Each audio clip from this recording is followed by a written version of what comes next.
नमस्ते। आज के इस नए विश्लेषण में हम सीधे एक बहुत ही डार्क और मिस्टीरियस दुनिया में कदम रखने वाले हैं। आज चर्चा होगी राज द मिस्टीरियस होटल के एपिसोड 59 की। और सच कहूं तो ये सोर्स मटेरियल कोई आम डरावनी कहानी नहीं है, बल्कि ये एक ऐसे स्याह रहस्य को खोलता है जो अंदर तक झकझोर देता है। तो चलिए बिना वक्त गंवाए सीधे इस खौफनाक कहानी के अंदर चलते हैं। आदमी का वंश सिर्फ छोरों से ही चले है। एक शब्द और निकाला तो जबान खींच लूंगा। ये कल्पना करना भी मुश्किल है कि कहानी की शुरुआत ही इस रोंगटे खड़े कर देने वाली धमकी से होती है। सोर्स मटेरियल में एक पति अपनी गर्भवती पत्नी से ये कह रहा है। ये सिर्फ एक संवाद नहीं है, बल्कि ये उस भयानक और संकीर्ण सामाजिक विचारधारा की तरफ सीधा इशारा है जो कन्या भ्रूण हत्या जैसी कुरीति को जन्म देती है। और असल में यही वो चीज है जो आगे चलकर इस पूरी डरावनी घटना की जड़ बनती है। तो आइए सबसे पहले बात करते हैं कमरा नंबर 3026 के सच की। अब यहाँ जो वैचारिक टकराव हमें देखने को मिलता है वो बहुत ही स्पष्ट और दिल तोड़ने वाला है। एक तरफ है पति जिसकी मांग बेहद क्रूर है। उसे हर हाल में एक लड़का चाहिए, एक वारिस, और वो इस बात से बुरी तरह झुंझलाया हुआ है कि उसकी पहले से 3 बेटियां हैं। दूसरी तरफ है वो बेबस पत्नी जो अपनी बेटियों को देवी लक्ष्मी का रूप मानती है और अपने उस अजन्मे बच्चे की जान की भीख मांग रही है। ये चीज इस अलौकिक हॉरर को एक बहुत ही असली और गंभीर सामाजिक मुद्दे से जोड़ देती है। और फिर हालात इतने बिगड़ जाते हैं कि बात सीधे क्रूरता पर आ जाती है। पति के एक जोरदार वार से वो गर्भवती महिला अपना संतुलन खो बैठती है और सीधे अपने पेट के बल जमीन पर गिर जाती है। वो फर्श पर खून से लथपथ है, दर्द से तड़प रही है, मदद के लिए चीख रही है, लेकिन उसका पति वो उसे उसी हालत में मरने के लिए छोड़कर वहां से भाग जाता है। ये घरेलू हिंसा का वो खौफनाक रूप है जिसने महज कुछ पलों में उस बेबस माँ और उसके अजन्मे बच्चे दोनों की जान ले ली। इस दर्दनाक घटना के बाद कहानी रुक करती है राजमहल की खौफनाक आत्मा की तरफ। अब इस टाइमलाइन की तेजी को देखिए, सब कुछ कितनी जल्दी बदलता है। कुछ पल पहले वो औरत खून से लथपथ होकर तड़पते हुए दम तोड़ती है। फिर तुरंत जैसे ही उसकी जान जाती है, कमरे का सारा बिखरा हुआ सामान जादुई तरीके से अपनी जगह पर वापस सेट हो जाता है। कुछ सेकंड बाद बाहर कुत्तों के रोने की डरावनी आवाजें गूंजने लगती हैं और होटल में तेज डरावनी हवाएं चलने लगती हैं।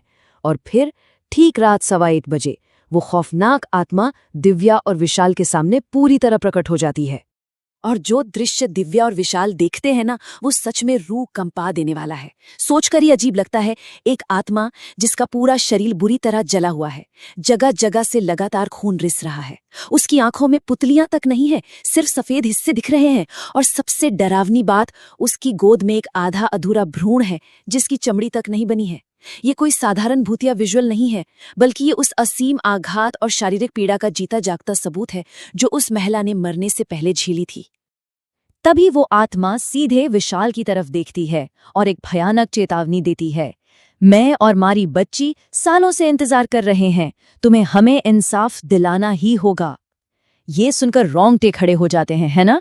ये सिर्फ एक धमकी नहीं है, बल्कि एक ऐसा श्राप है जो हमारे मुख्य किरदारों को इस जानलेवा रहस्य को सुलझाने के लिए मजबूर कर देता है।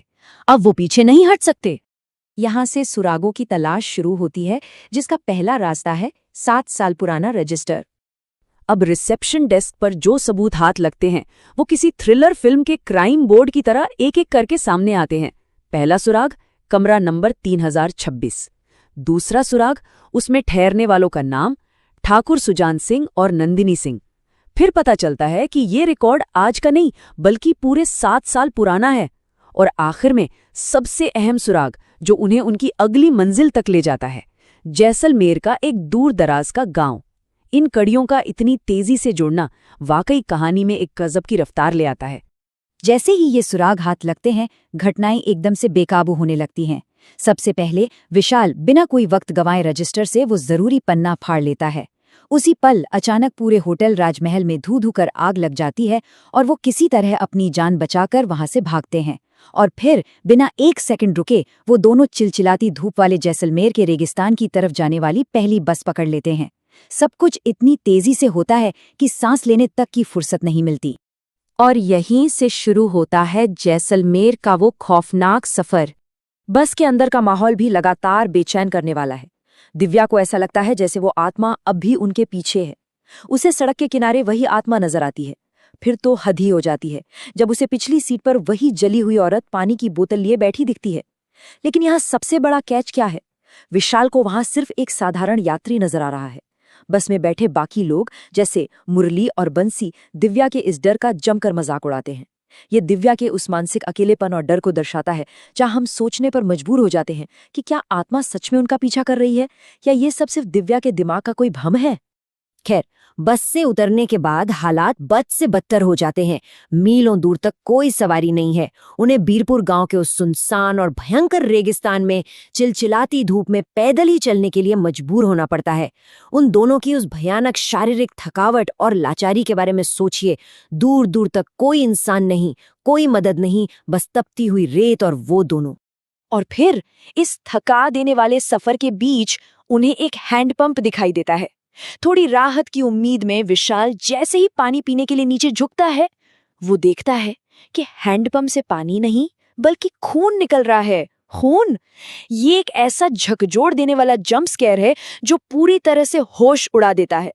और जैसे ही विशाल घबराकर ऊपर देखता है, नजारा सच में खून जमा देने वाला है। वही जली हुई औरत हैंडपंप चला रही थी और उसके हाथ में मौजूद भ्रूण से लगातार खून टपक रहा था। चिलचिलाती धूप है, दिन का उजाला है, फिर भी वो आत्मा उनका पीछा नहीं छोड़ रही। ये बात पूरे तरह से साफ कर देती है कि ये श्राप कोई आम श्राप नहीं है। ये बेहद अटूट, भयानक और जानलेवा है जिससे बच पाना लगभग नामुमकिन है। तो अब हम इस कहानी के सबसे बड़े और अहम सवाल पर आकर खड़े हो गए हैं। क्या विशाल और दिव्या इस भयानक रेगिस्तान में जिंदा बच पाएंगे और उस माँ बच्ची को उनका इंसाफ दिला पाएंगे, या वो खुद इस खौफनाक आत्मा का अगला शिकार बन जाएंगे? और सबसे बड़ा रहस्य जो अभी भी अनसुलझा है, इस पूरी खौफनाक घटना में मल्लिका का क्या लेना देना है? ये कुछ ऐसे सवाल हैं जो सीधा दिमाग में अटक जाते हैं और अगले हिस्से को जानने की बेताबी को कई गुना बढ़ा देते हैं। आज के इस विश्लेषण ने तो सच में इस मिस्ट्री को और भी गहरा कर दिया है। आज के लिए बस इतना ही। इस चर्चा में जुड़ने के लिए बहुत बहुत शुक्रिया।